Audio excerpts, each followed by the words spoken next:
नवी मुंबई महापालिकेच्या कामकाजावर सत्ताधारी भाजपाचेच नगरसेवक नाराज असल्याचे चित्र समोर आले आहे। सत्ताधारी भाजपाने मांडलेल्या ठरावावरही भाजपचेच काही नगरसेवक खासगीत नाराजी व्यक्त करत आहेत। ठरावावर 2 तासांपासून चर्चा होत असतानाही विरोधकांनी सुचवलेले बदल न करता बहुमताच्या जोरावर ते मंजूर केले जात असल्याची टीका करण्यात येत आहे।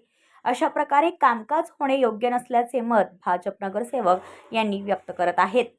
तसेच सभागृह नेमके कोण चालवत आहे असा सवालही काही नगरसेवकांकडून उपस्थित करण्यात येत आहे। ब्युरो रिपोर्ट, नवी मुंबई, पनवेल वार्ता न्यूज। आपल्या परिसरातील बातम्या आमच्यापर्यंत पोहोचवण्यासाठी स्क्रीनवर दिलेल्या क्रमांकावर संपर्क साधू शकता।